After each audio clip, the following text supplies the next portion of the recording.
ನಮಸ್ತೆ ವೀಕ್ಷಕರೇ, ಜನತಾ ಟೈಮ್ 7ಗೆ ಸ್ವಾಗತ. ಬೆಳಗಾವಿ ಜಿಲ್ಲೆಯ ಕ್ರಾಂತಿನೆಲ ಕಿತ್ತೂರು ಎಂಕೆ ಹುಬ್ಬಳ್ಳಿಯಲ್ಲಿ ಇಂದಿನಿಂದ 3ನೇ ಕನ್ನಡ ಸಾಹಿತ್ಯ ಪರಿಷತ್ನ ಸಮ್ಮೇಳನದ ಸಂಭ್ರಮ.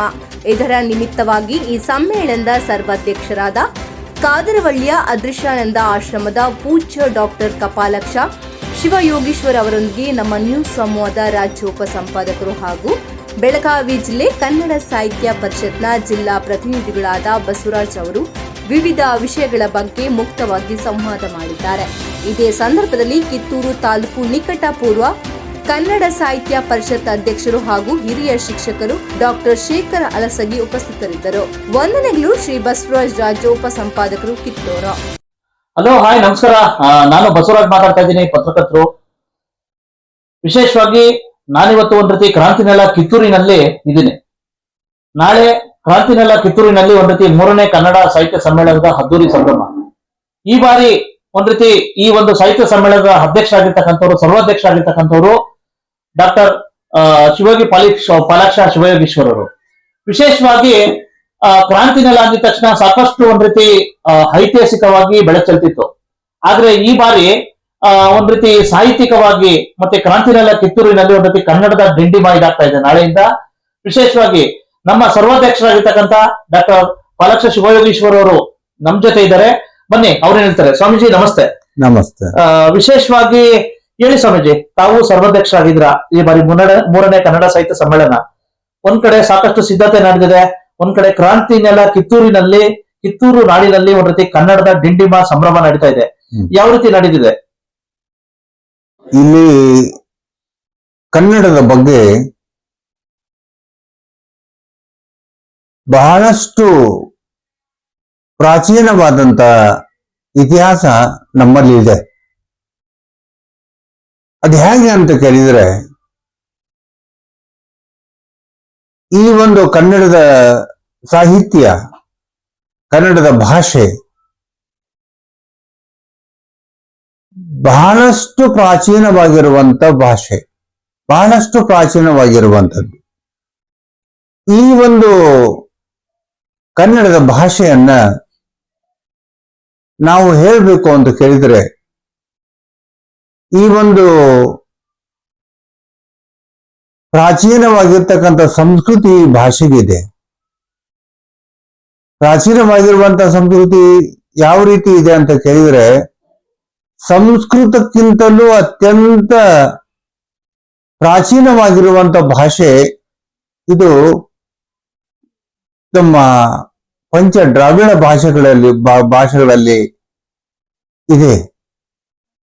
ಕನ್ನಡ, ತುಳು, ಮಲಯಾಳಂ, ತೆಲುಗು ಇವೆಲ್ಲ ಪಂಚ ದ್ರಾವಿಡ ಭಾಷೆಗಳಲ್ಲಿ ನಾವು ವಿಚಾರ ಮಾಡಿ ನೋಡಿದ್ರೆ, ಈ ಭಾರತದ ಭಾಷೆಗಳಲ್ಲಿ 5 ಈ ಪಂಚ ದ್ರಾವಿಡ ಭಾಷೆಗಳು ಭಾರತದ ತುಂಬೆಲ್ಲ ವ್ಯಾಪಿಸಿಕೊಂಡಿದ್ದು. ಭಾರತದಲ್ಲಿ ವಿಶೇಷವಾಗಿ ಎಲ್ಲ ಈ ನಮ್ಮ ಈ ಕನ್ನಡದ ಅಲ್ಲದೆ ಈ ದ್ರಾವಿಡ ಭಾಷೆಗಳು ತುಂಬಿರಬೇಕಾದಾಗ ಆ ಸಮಯದಲ್ಲಿ ಏನಾಯ್ತು ಅಂದ್ರೆ, ಉತ್ತರದಿಂದ ಬಂದಿರತಕ್ಕಂತ ಏನು ಆರ್ಯರು ಈ ಕನ್ನಡವನ್ನ ಏನು ಮಾಡಿದ್ರು ಅಂತ ಕೇಳಿದ್ರೆ, ಉತ್ತರದಿಂದ ಒತ್ತಲ್ಪಟ್ಟು ಆ ಆರ್ಯರಿಂದ ಒತ್ತಲ್ಪಟ್ಟಂತ ಕನ್ನಡದ ಭಾಷೆ ಮುಂದೆ ಏನಾಯ್ತು ಅಂತ ಕೇಳಿದ್ರೆ, ಇದು ದಕ್ಷಿಣಕ್ಕೆ ಬಂದು ಅಲ್ಲಿ ನೆಲೆಯೂರಿತು. ದಕ್ಷಿಣಕ್ಕೆ ಅದಕ್ಕಿಂತಲೂ ಪೂರ್ವದಲ್ಲಿಯೇ ಪಂಚ ದ್ರಾವಿಡ ಭಾಷೆಗಳು ಅಸ್ತಿತ್ವದಲ್ಲಿ ಇದ್ದು, ಆ 5 ಭಾಷೆಗಳು ಅಂದರೆ ಕನ್ನಡ, ತುಳು, ತಮಿಳ್, ಮಲಯಾಳಂ, ಆಮೇಲೆ ತೆಲುಗು ಇವೆಲ್ಲ ಈ ಸ್ಥಳೀಯ ಭಾಷೆಗಳಾಗಿ ಅವು ಏನ್ ಮಾಡಿದ್ದು ಅಂತ ಕೇಳಿದ್ರೆ, ಈ ಒಂದು ದಕ್ಷಿಣದಲ್ಲಿ ಉಳ್ಕೊಂಡಿದ್ದು. ಆ ಉಳ್ಕೊಂಡಿರ್ತಕ್ಕಂಥ ಭಾಷೆಗಳು ಅದೇನಾಗಿತ್ತು ವಿಶೇಷ ಅಂತ ಕೇಳ್ತಾರೆ, ಆ ಭಾಷೆಗಳು ಅಸ್ತಿತ್ವದಲ್ಲಿದ್ದರೂ ಯಾವ ಸಾಹಿತ್ಯವು ನಿರ್ಮಾಣವಾಗದೆ ಹಾಗೆ ಇದ್ದು, ಯಾವುದು ಕೇವಲ ಮೌಖಿಕವಾಗಿ ಇವರು ಮಾತನಾಡ್ತಾ ಮೌಖಿಕವಾಗಿ ತಮ್ಮ ಒಂದು ಆ ಸಾಹಿತ್ಯವನ್ನ ಹೇಳ್ತಾ ಕೇಳ್ತಾ ಹೋಗ್ತಿರ್ಬೇಕಾದಾಗ ಯಾವ ಸಾಹಿತ್ಯವು ರಚನೆಗೆ ಬಾರದೆ ಆ ಸಮಯದಲ್ಲಿ ಕೇವಲ ಮೌಖಿಕವಾದಂತ ಸಾಹಿತ್ಯ ನಡೀತಾ ಇತ್ತು. ಮೌಖಿಕ ಸಾಹಿತ್ಯ ಅಂದ್ರೆ ಜನಪದ ಸಾಹಿತ್ಯ, ಇಂತಹ ಸಾಹಿತ್ಯಗಳೆಲ್ಲ ಆ ಸಮಯದಲ್ಲಿ ಇದ್ದು. ಆ ಬಳಿಕ ಇದೇನಾಯ್ತು ಅಂತ ಕೇಳಿದ್ರೆ ಸುಮಾರು ಬಹಳ ವರ್ಷಗಳ ನಂತರ ಸಾಹಿತ್ಯ ನಿರ್ಮಾಣವಾಗಬೇಕು. ಕನ್ನಡದ ಸಾಹಿತ್ಯದ ಬಗ್ಗೆ ನಾವು ಹೇಳಬೇಕು ಅಂದ್ರೆ ಈ ಸಾಹಿತ್ಯದ ನಿರ್ಮಾಣವಾಗಬೇಕಾದ್ರೆ ಇತ್ತೀಚಿನ ದಿನಮಾನಗಳಲ್ಲಿ ಸಾಹಿತ್ಯದ ಕೃತಿ ರಚನೆ ಪ್ರಾರಂಭವಾಗಿದೆ. ಈ ಸಾಹಿತ್ಯ ಅತ್ಯಂತ ಹಾಗೆ ಹೇಳ್ಬೇಕು ಅಂತ ಕೇಳಿದ್ರೆ ಅತ್ಯಂತ ಪ್ರಾಚೀನತಮವಾದಂತ ಈ ನಮ್ಮ ಕನ್ನಡದ ಭಾಷೆಯಲ್ಲಿ ಅನೇಕ ಕೃತಿಗಳು ರಚನೆ ಆಗಿದ್ದು ಕೂಡ ಆ ರಚನೆಯಾದಂತ ಕೃತಿಗಳು ಸಿಗದೇ ಇರುವುದರಿಂದ ಕನ್ನಡದಲ್ಲಿ ಸಾಹಿತ್ಯ ನಿರ್ಮಾಣ ಯಾವಾಗ ನಡೆದಿದೆ, ಯಾವಾಗ ಅದು ಯಾವ ಸಮಯದಲ್ಲಿ ಅನ್ನೋದು ಹೇಳುವುದು ಬಹಳಷ್ಟು ಕಷ್ಟವಾಗಿದೆ. ಆದ್ರೆ ಹಲ್ಮಿಡಿ ಶಾಸನ ಅಂತ ನಮ್ಮಲ್ಲಿ ಶಾಸನ ಇದೆ. ಆ 450 ಹಲ್ಮಿಡಿ ಶಾಸನದ ಒಂದು ಆರಂಭದಿಂದ ಹಿಡಿದು ಇವಾಗ ಆ ಒಂದು ಶಾಸನವೇ ನಮಗೆ ಆಧಾರವಾಗಿದೆ. ಆ ಶಾಸನದ ಆಧಾರದ ಮುಖಾಂತರವಾಗಿ ನಾವು ನೋಡಿದಾಗ ಆ ಹಲ್ಮಿಡಿ ಶಾಸನ ನಮಗೆ ಮೊಟ್ಟ ಮೊದಲು ಸಿಕ್ಕಿರ್ತಕ್ಕಂಥ ಶಾಸನ ಅಂತ ಗೊತ್ತಾಗಿದೆ. ಹಲ್ಮಿಡಿ ಶಾಸನದ ನಂತರದಲ್ಲಿ ನಮ್ಮ ಈ ಒಂದು ಒಡ್ಡಾರಾಧನೆಯ ಪದ್ಯ ಕಾವ್ಯವಾಗಿರುವಂತ ಒಡ್ಡಾರಾಧನೆ, ಅವನು ಶಿವಕೋಟಾಚಾರ್ಯ ಬರೆದಿರ್ತಕ್ಕಂಥ ಆ ಒಡ್ಡಾರಾಧನೆ ಅದು ಬಹಳಷ್ಟು ಪ್ರಾಚೀನವಾಗಿರುವಂತದ್ದು ಅಂತ ಹೇಳಿಸ್ಕೊಳ್ತಿದೆ. ಆ ಒಡ್ಡಾರಾಧನೆಯ ಕಾವ್ಯದ ನಂತರದಲ್ಲಿ ವಿಕ್ರಮಾರ್ಜುನ ವಿಜಯ, ಆ ಬಳಿಕ ಆದಿಪುರಾಣ 2 ಗ್ರಂಥಗಳನ್ನ ಪಂಪ ಒಡ್ಡಾರಾಧನೆಯ ನಂತರದಲ್ಲಿ ಬರ್ಕೊಂಡು ಬರ್ತಾನೆ. ಒಡ್ಡಾರಾಧನೆಯ ನಂತರದಲ್ಲಿ ಆ 2 ಬೃಹತ್ ಕಾವ್ಯಗಳು ಪಂಪ ಆ ರೀತಿಯಾದಂತ ಒಂದು ಪಂಪನ ಕಾಲದೊಳಗೆ ಆ ವಿಕ್ರಮಾರ್ಜುನ ವಿಜಯ ಮತ್ತು ಆದಿಪುರಾಣ ಪಂಪನಿಂದ ರಚಿತವಾಗಿರುವಂತವು. ಪಂಪ ಆ ರೀತಿಯಾದಂತ ಗ್ರಂಥಗಳನ್ನು ರಚಿಸಬೇಕಾದಾಗ ಪಂಪ ಆ ಕಾವ್ಯಗಳಲ್ಲಿ ಏನೇನು ಯಾವ ರೀತಿಯಾಗಿರ್ತಕ್ಕಂಥ ತನ್ನ ವಿದ್ವತ್ತನ್ನ ತನ್ನ ಸಾಹಿತ್ಯವನ್ನ ಬರಿಬೇಕಾದಾಗ ಆ ಸಾಹಿತ್ಯದ ಜೊತೆಗೆ ಸ್ವಲ್ಪ ನಮ್ಮ ವಿಚಾರ ಮಾಡಿ ನೋಡಿದ್ರೆ ಅವನು ಬರೆದಿರ್ತಕ್ಕಂಥ ಸಾಹಿತ್ಯದಲ್ಲಿ ಯಾವ ರೀತಿಯಾದಂತ ವಿದ್ವತ್ತಿದೆ, ಯಾವ ರೀತಿಯಾದಂತ ಸಾಹಿತ್ಯದ ಬೋಧನೆ ಇದೆ, ಅದನ್ನೆಲ್ಲ ನೋಡ್ತಾ ಹೋದ್ರೆ ಆ ಸಾಹಿತ್ಯ ಅದು ಆ ಸಮಯದಲ್ಲಿ ಎಷ್ಟು ಪ್ರಬಲ, ಎಷ್ಟು ಪ್ರಚಲಿತವಾಗಿತ್ತು, ಎಷ್ಟು ಪ್ರಬುದ್ಧವಾಗಿತ್ತು ಅನ್ನೋದನ್ನ ನಾವು ಆ ಸಾಹಿತ್ಯದ ಮುಖಾಂತರವಾಗಿ ಅರ್ಥ ಮಾಡ್ಕೊಳ್ಬಹುದು. ಯಾಕಂದ್ರೆ ಅಲ್ಲಿ ಮಟ್ಟಿಗೆ ಏನಾಯ್ತು ಅಂತ ಕೇಳಿದ್ರೆ ಅಲ್ಲಿ ಮಠ ಕನ್ನಡದ ಭಾಷೆ ಇದು ಪ್ರಬಲ ಅಥವಾ ಸುಸಂಸ್ಕೃತವಾಗಿತ್ತು ಅನ್ನೋದ್ರ ಬಗ್ಗೆ ನಾವು ನೋಡ್ತಾ ಹೋದ್ರೆ ಅದು ಇಲ್ಲಿ ನಮ್ಮ ಪಂಪ ಬರೆದಿರ್ತಕ್ಕಂಥ ವಿಕ್ರಮಾರ್ಜುನ ವಿಜಯ ಮತ್ತು ಆದಿಪುರಾಣವನ್ನು ನೋಡಿದಾಗ ಆ ಒಂದು ಸಾಹಿತ್ಯದ ಗರಿಮೆ ವಿಶಾಲವಾಗಿ ಕಂಡು ಬರ್ತದೆ. ಅದಕ್ಕಾಗಿ ಇಂಥ ಒಂದು ಸಾಹಿತ್ಯದ ನಿರ್ಮಾಣ ಆ ಪಂಪನಿಂದ ಆರಂಭಗೊಂಡು ಪಂಪನ ಈ ಸಾಹಿತ್ಯದ ನಂತರದಲ್ಲಿ ಅತ್ಯಂತ ಮಹತ್ವವಾದಂತ ಘಟ್ಟ ಯಾವುದಾದ್ರೂ ಇದ್ರೆ ಅದು ಶರಣರ ಸಾಹಿತ್ಯ. ನಮ್ಮ ಈ ಭಾಗದಲ್ಲಿ ಅತ್ಯಂತ ಶ್ರೇಷ್ಠವಾಗಿರುವಂತ ಸಾಹಿತ್ಯ ಯಾವುದಾದ್ರೂ ಇದ್ರೆ ಅದು ಶರಣರ ಸಾಹಿತ್ಯ. ಶರಣರ ಸಾಹಿತ್ಯ ಅದು ಎಂಥದ್ದು ಅಂತ ಕೇಳಿದ್ರೆ ಅದು ಎಲ್ಲ ಜಾತಿಯನ್ನ ಎಲ್ಲರನ್ನ ಒಂದು ಮಾಡಿರ್ತಕ್ಕಂಥದ್ದು. ಎಲ್ಲ ಭಾಷಿಕರನ್ನ, ಎಲ್ಲ ಜಾತಿ, ಎಲ್ಲ ಲಿಂಗಗಳನ್ನ, ಅಂದ್ರೆ ಯಾವ ಹೆಣ್ಣು ಗಂಡು, ಆ ಜಾತಿ ಈ ಜಾತಿ ಅಲ್ಲದೆ ಅನೇಕ ಜನ ಈಗ ಅಂತ ಅಂತಿದ್ರು. ಏನಂತ ಅಂತ ಕೇಳಿದ್ರೆ ಅಸ್ಪೃಶ್ಯ ಅಸ್ಪೃಶ್ಯ ಅಂತ, ಅಸ್ಪೃಶ್ಯ ಭಾವನೆಗಳು ಕೂಡ ಆ ಸಮಯದಲ್ಲಿ ಅದನ್ನೆಲ್ಲ ಇರುವಂತದನ್ನ ತೊಡೆದು ಹಾಕಿ ಈ ನಮ್ಮ ಭಾರತದ ನೆಲೆಯೊಳಗ, ಭಾರತದ ಗಡಿಯೊಳಗ, ಭಾರತದಲ್ಲಿ ನಮಗ ಎಂದೂ ಸಿಗಲಾರದಂತದ್ದು, ಭಾರತ ಅಷ್ಟೇ ಅಲ್ಲ ವಿಶ್ವದಲ್ಲಿಯೇ ಅತ್ಯಂತ ಮಹತ್ವಪೂರ್ಣವಾಗಿರುವಂತ ಒಂದು ಚಳವಳಿ, ಅದು ಮಹತ್ವದ ಚಳವಳಿ, ಎಂದೂ ನಡೆಯಲಾರದಂತ ಅಭೂತಪೂರ್ವವಾದಂತ ಚಳವಳಿ, ನ ಭೂತೋ ನ ಭವಿಷ್ಯತಿ ಎನ್ನುವಂತ ಅತ್ಯಂತ ಮಹತ್ವವಾದ ಚಳವಳಿ ನಡೆದದ್ದು. ಅದು ವಿಶೇಷವಾಗಿ 12ನೇ ಶತಮಾನದ ಶರಣರ ಯುಗ ಅಂತ ಹೇಳಿಸ್ಕೊಳ್ತದೆ. ಆ ಶರಣರ ಯುಗದಲ್ಲಿ ಅನೇಕ ಶರಣರು ಬರ್ತಾರೆ, ಅಲ್ಲಿ ಸಾವಿರಾರು ಶರಣರು ಬರ್ತಾರೆ. ಆ ಶರಣರಲ್ಲಿ ಮೊಟ್ಟ ಮೊದಲಿಗರಾಗಿ ಬಸವಣ್ಣ, ಪ್ರಭುದೇವ, ಆನಂತರ ಸಿದ್ಧರಾಮ, ಅಕ್ಕಮಹಾದೇವಿ, ಆನಂತರ ಅನೇಕ ಇನ್ನೂ ಶರಣರು ಅಲ್ಲಿ ಬರ್ತಾರೆ. ಆ ಶರಣರೆಲ್ಲ ತಮ್ಮ ತಮ್ಮ ಅನುಭವದ ನುಡಿಗಳನ್ನ, ಅದಕ್ಕೆ ನಾವು ಹೇಳ್ಬೇಕು ಅಂತ ಕೇಳಿದ್ರೆ ವಚನಗಳು ಅಂತ ಅಂತ ಹೇಳ್ತೀವಿ ನಾವು. ವಚನ ಅಂತಂದ್ರೆ ಏನು ಅಂತ ಕೇಳಿದ್ರೆ ಗಪದ್ಯ ಪಗದ್ಯ ಅಂತ ಹೇಳ್ಬೋದು. ವಚನ ಅರ್ಥ ಏನು ಅಂದ್ರೆ ಅದನ್ನ ಹಾಡಲೂಬಹುದು, ಅಲ್ಲದೆ ಮಾತನಾಡಲೂಬಹುದು. ಅಂದ್ರೆ ಅದನ್ನ ಹಾಡೋದಕ್ಕೂ ಸಾಧ್ಯ ಇದೆ. ಎಷ್ಟೋ ಕವಿಗಳು, ಎಷ್ಟೋ ಗಾಯಕರು ಅದನ್ನ ಹಾಡಿದ್ದಾರೆ. ಅದಕ್ಕಾಗಿ ಅದು ಗಪದ್ಯ ಪಗದ್ಯ ಅಂತ ಹೇಳಿಸ್ಕೊಳ್ತಾ ಇರುವಂತದ್ದು ಈ ನಮ್ಮ ಶರಣರ ಸಾಹಿತ್ಯ.